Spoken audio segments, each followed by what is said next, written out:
You know what it is, man. It's the Reject Show. We ain't new to this shit. We true to this shit. I'm your host, Damian Sparks. It's your godson, Pacone. And reporting live, we also got Charles Love in the building. He is running for a position on the Newark Public Schools Advisory Board. And the election takes place Tuesday, April 25th. If you are registered to vote, please go out and vote April 25th. This is more important than the presidential election, people. More important than the presidential election. This is going to determine what happens to your children in school. Do we really know who got a shot in taking one of these seats in this school board of education? I know. Because the problem is, if they're not letting you speak at these forums, do you really have a shot? Are people really looking that deep that when it's time to vote, they're going to vote for somebody that they didn't even get to hear speak? Well, let's let the man speak. Charles Love, Introduce yourself. Charles Love. I'm a fourth generation Norker. For 15 years, I worked in Newark Public Schools with the most difficult students, special needs students with behavior disabilities. For the last 3.5 years, I worked with some creative people, and we had worked with some innovative ideas on how to close the achievement gap. I feel that there's too many kids enrolling in college that can't read or write. There's too many kids being trapped into a permanent prison pipeline, and there's too many kids being killed every year in the city of Newark. So as much as we want to brag about how good our schools are, we have a lot of work to do. And I want to put that work in. Awesome. Yeah, too many of our children are making ignorant decisions, and that's because their schools are failing them. And I am an advocate of local elections because we spend so much time, and the mainstream media spends so much time focusing on the wrong things. We need to be focused on local elections. I myself am also an advocate of homeschooling because I know that our government is failing us.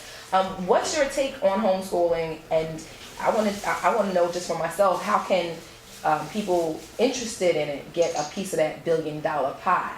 Well, I think it's twofold, right? So we have an issue with the traditional public school setting. In 1781, Thomas Jefferson, who was the father of liberal thought, right?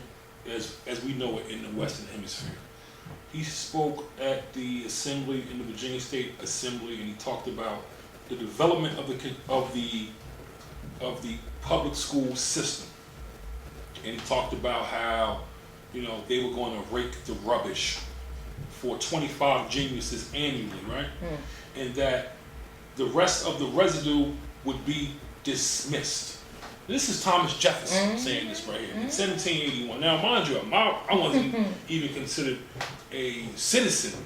My folks were still considered property, right? But this is what Thomas Jefferson said. We're going to rake the rubbish for 25 geniuses annually, and the residue to be dismissed. So this is what they thought about people. They were going to go into the rural, poor communities, find some geniuses, send them off to school, and whoever doesn't make it, they're done. It's what Thomas Jefferson said. Right. They take our brightest and they train them to work for them, and then they leave the hood and start making other corporations so much money. How about you take your brilliance and you create your own corporation and you employ your people, or you create a better school for your people? So to homeschooling, I want to figure out, how do we scale that? How do we manage? How do we ensure that those parents? How do we ensure that that's an accountable system?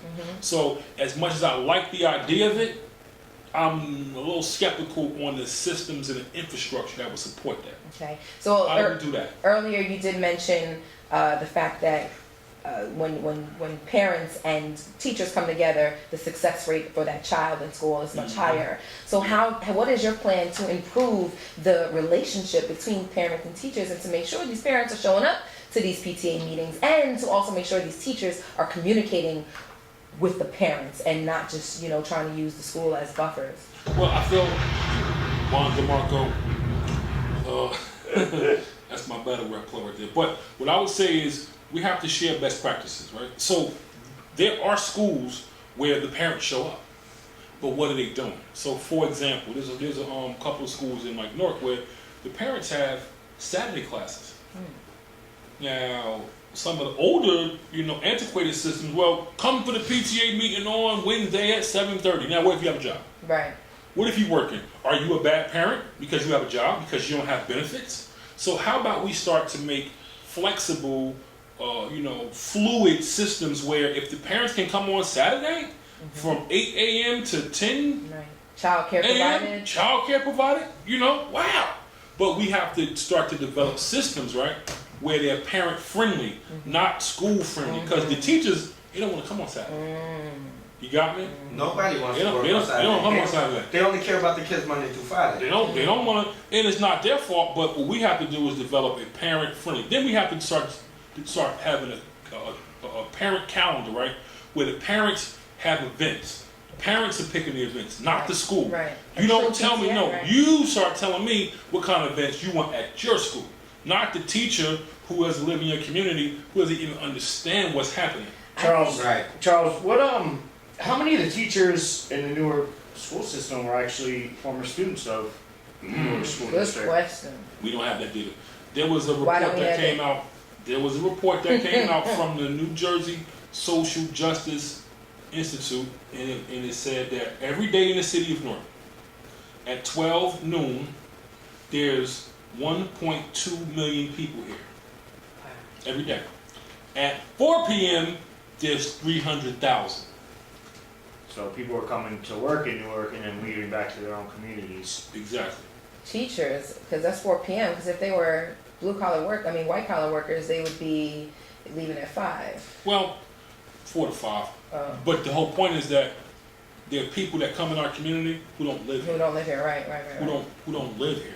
Can I get in this So the game? same thing with our police. It's the same problem. Can I get in this game? You please do. Okay,